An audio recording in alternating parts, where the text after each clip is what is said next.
Hey everyone. Well, if you've listened to the podcast for any amount of time, you know how much I enjoy to be able to bring metaphors, analogies, and stories. I think it helps me personally to be able to make sense of business. And there's actually kind of a correlation with this. I think depending on the industry that you're in, I know many of you that listen to it, you may be in a services business, maybe you're an insurance agency owner, learning from other events, reading books, being in groups that are outside of your industry, learning from other people can absolutely be incredibly helpful. If you're a marketing agency owner, if you're a pool maintenance or a pool construction company, going and being around other businesses can absolutely help you. And I think that's kind of why I enjoy learning about stories and then how to pull some of those different metaphors into helping me to make sense of business. And how would I apply that? Maybe that's obviously sports. Maybe I'll bring something in about, my son or my daughter playing, or maybe it's around Auburn football and some of the lessons from that. Well, this story is about the tragic events of Mann Gulch. Now, I typically will record these Friday episodes. I'll have an idea, maybe a layout of a few bullet points. I typically never read from something, but today I'm going to. I'm not going to try to memorize the story. So I'm going to read. So if it sounds like I'm reading, I actually am. But at the very end, I'll share with you some thoughts. The tragic events of Mann Gulch. In August 1949, a group of firefighters lost their lives in a tragic event that would later become known as the Mann Gulch disaster. This event was a watershed moment in the history of firefighting, and it would forever change the way firefighters approached their work. On August 5th, 1949, a group of 15 smoke jumpers, which I actually believe, sidebar for a second, that David Goggins actually started doing some smoke jumping within the last couple of years just because he wanted to do it. That guy's crazy. If you haven't read his book, Can't Hurt Me, highly recommend it. They were deployed to Mann Gulch in Montana to put out a wildfire. These smoke jumpers were a group of specially trained firefighters who were dropped into the remote areas by airplane to fight wildfires. However, upon arriving at Mann Gulch, they found themselves facing a much more challenging situation than what they had anticipated. Have you ever gone into a situation in your business where maybe you've lost a lot of people, you've had a lot of turnover in a short period of time, or maybe the entire industry has flipped on its head all of a sudden, and you found yourself in a much more challenging situation than anticipated, as these smoke jumpers did? I think we all have.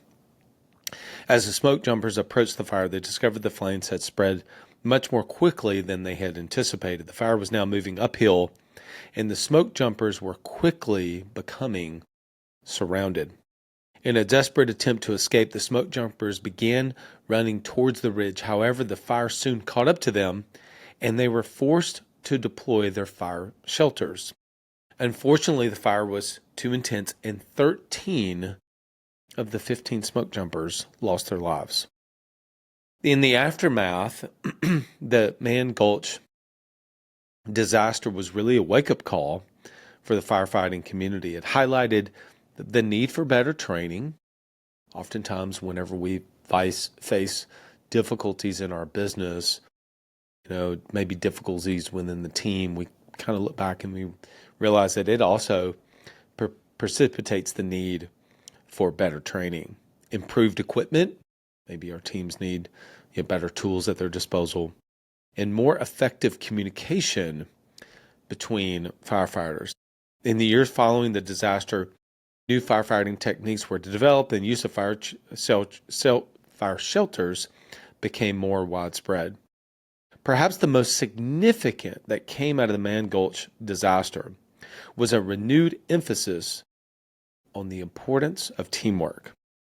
The smoke jumpers who lost their lives at Mann Gulch were all experienced firefighters, but they were unable to overcome the challenges they faced on their own. In the aftermath of the disaster, firefighters began to work more closely together, relying on each other for support and assistance. The Mann Gulch disaster was a tragic event that had a profound impact on the firefighting community. It served as a reminder of the dangers that firefighters face every day and highlighted the need for better training, equipment, and communication. However, out of this tragedy came important lessons that continue to shape the way that firefighters work today. I think that the Mann Gulch disaster can serve as a powerful analogy for us as business owners facing a crisis. In the face of unexpected challenges, it can be tempting to cling to old ways of doing things, even when they no longer work. However, just as the smoke jumpers who lost their lives at Mann Gulch were unable to overcome the fire on their own, I think we as business owners must rely on others for support and assistance during the times of crisis. To succeed in the face of adversity, business owners must be willing to adapt and embrace new ways of doing things. This may involve rethinking long-held assumptions, taking certain calculated risk, and working more closely with others. I think by doing that, we can increase our chances of success and emerge from the crisis stronger than ever before. You see, if you even go, and that's a brief summary, but if you go and actually do even more research to the events of Mann Gulch, the couple people that did survive, they survived by using a very unconventional tactic. They survived by actually starting a fire around them. And what ended up happening is the fire, literally, to the two people that survived, the fire jumped over them. I can't recall the name of that technique, but it had not been widely used. I mean, this is 1949, and they were able to survive. And so we're using something tragic like that as an analogy for us as small business owners around that times will change. And this is why we as business owners have to do a few things. Number one, we have to be willing to let go of some of the old ways of doing things. There are times that holding on to the, repeating successful actions works until repeating successful actions stop working. There are marketing channels that work and then they stop working. There are team members that are A players and then sometimes they slip and they're no longer an A player. There is a certain way of doing things that has worked 5 years ago, 10 years ago, and they just don't work anymore.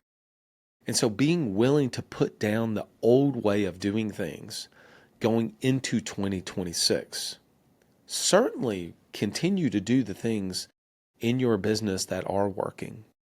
And so my thinking time prompt for you today would be, is if you were just listening to this on your way to get a coffee, on your way to work out this morning, as we get into the new year and we're all kind of somewhat doing some reflection on 2025 and we're peering around the edge into 2026, what are the things that you want to continue to do that worked in 2025?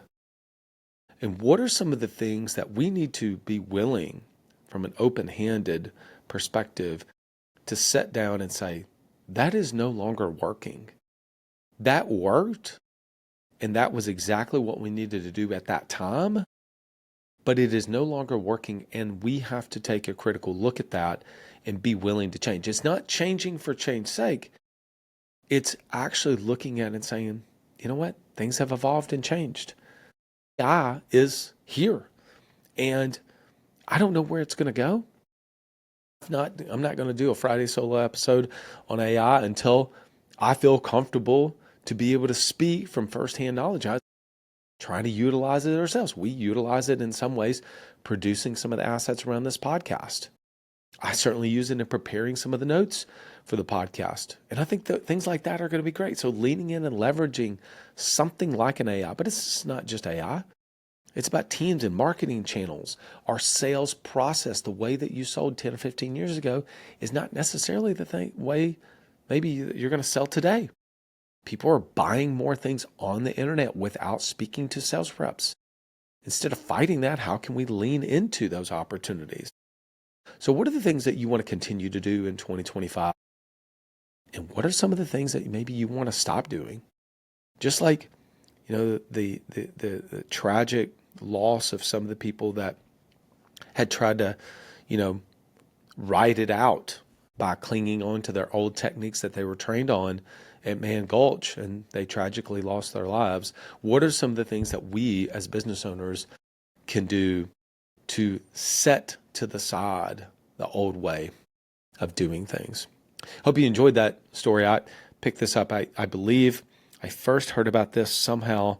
I think this was from Keith Cunningham. I don't think this is necessarily directly in The Road Less Stupid, but one of the other articles or something like that. So I want to make sure I give credit to him for the first time that I read this and wanted to bring it to all of you. All right, everyone. Hope this served you well. I hope 2025 was a good year for you. But either way, whether it was or wasn't, I'm pulling for you to have a fantastic year going into 2026. Thanks so much for being along this ride with all of us at Above the Business. We're really excited about what we're going to be doing with these podcast and YouTube episodes. We're excited about our workshops series going into 2026. I love doing workshops. I love being live with people from across the country. All right, everyone. Until next episode, lead well and go be great. If you're watching this on YouTube, it would mean so much if you hit the like and subscribe button. As I mentioned in the episode, we have so many things that we're going to be doing in this upcoming year on our YouTube channel. Thanks.